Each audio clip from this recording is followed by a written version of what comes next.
This year's conference, as well as a Цьогорічна конференція, також як і попередня, відбувається на фоні жахливої руйнуючої війни в Україні. Нам дуже прикро за втрати в Україні, але ми також вражені тим, яким чином Україна бореться для того, щоб відбити російську агресію. Для мене велика честь та привілей представити президента України Володимира Зеленського. Thank you so much. Mr. Chairman, Madam Secretary General, thank you for your very important, strong words about us, about Ukrainian people, about Ukraine. Your Majesty, Your Royal Highnesses, ladies and gentlemen, dear Sweden, I'm pleased to participate in this conference and want to thank all participants and the Swedish society for your solidarity with Ukraine and the Ukrainian people. Solidarity is the basis of security in the modern world. This is one of the main conclusions that can be made from our Ukrainian resistance against the ongoing Russian full-scale invasion for almost 2 years. When a nation relies on solidarity from others, and therefore on the support it can successfully defend itself even against a much larger enemy. A larger enemy in terms of military strength. We all know that Russia is now using against Ukraine and in hybrid forms against all of Europe the potential that has been amassed over the lifetimes of several generations. This includes weapons, industrial and economic capabilities, and Russia's energy potential, which it spends on waging its war. We must admit this is a significant force, but still I am confident, and our results demonstrate that even Russia can be brought back within the framework of international law. Its aggression can be defeated. Of course, Ukraine would not have surrendered to the occupier and would not have put up with the occupation under any circumstances, even the worst. Every nation that values freedom has always to fight even when it is difficult or impossible to hope for someone's help, but to fight successfully, to reclaim what is yours, to restore security to people, to your region, and to teach the aggressor that aggression brings no benefits is only possible if defense gets strength from solidarity. Because the unity of many is always greater than any enemy's force. And whatever Russia does against Ukraine, we have proven that we can find the necessary counterbalance when we act bravely, when we act together with partners, and when we have an absolutely clear goal to protect lives. Now, in the time after Christmas, in the new year, Russia tried again to bring Ukraine to its knees with air strikes, large-scale attacks. Over 500 missiles of various types and attack drones, Iranian Shaheeds. Special combined attacks aimed at overloading our air defense and striking critical infrastructure.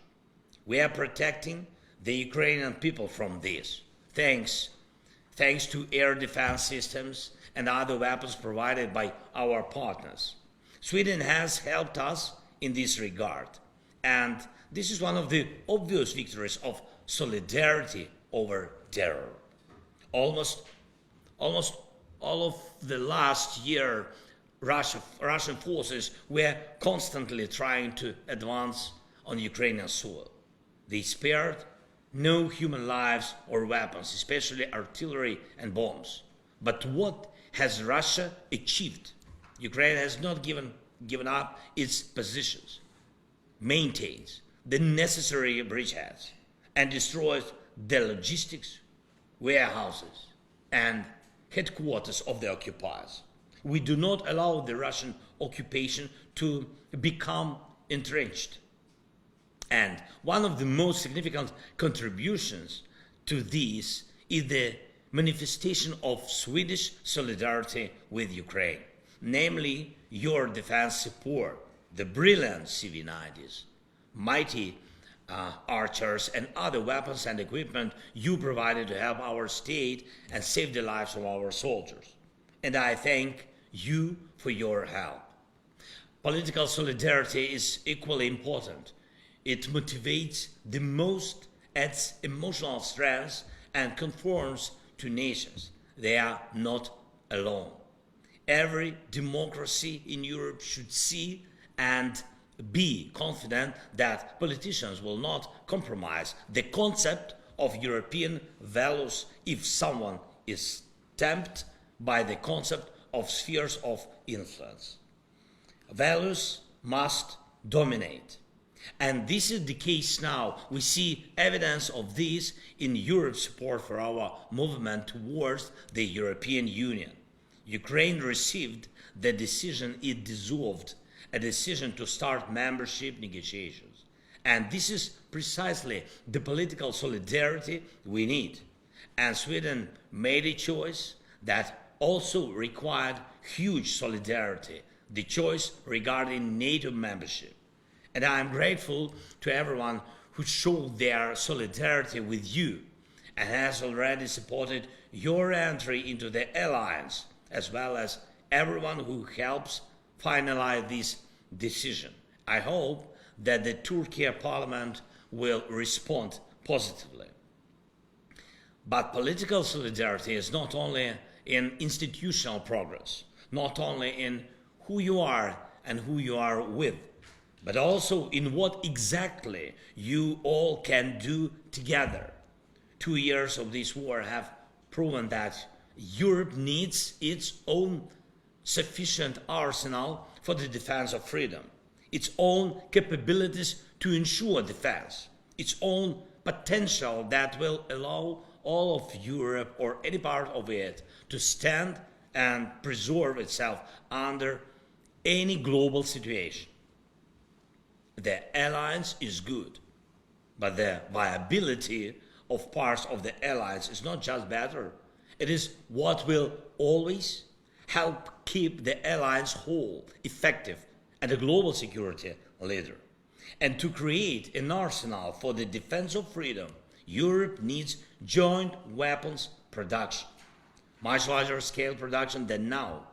We see that Russia's aggressive ambitions can be stopped only where there is sufficient strength to stop them. And we will provide such strength only together, in solidarity, only by working with each other to strengthen each other. Regardless of which political moods will dominate on both sides of the Atlantic, our strength can and should be sufficient to protect our way of life. Ukraine has already begun joint defense activities with Turkey, Romania, Poland, Great Britain. We have corresponding agreements with Czechia, the United States, and Germany. And of course, our proposal for you to work together, to produce together, to strengthen together. Ukraine is already and will always be one of the most significant European donors of security.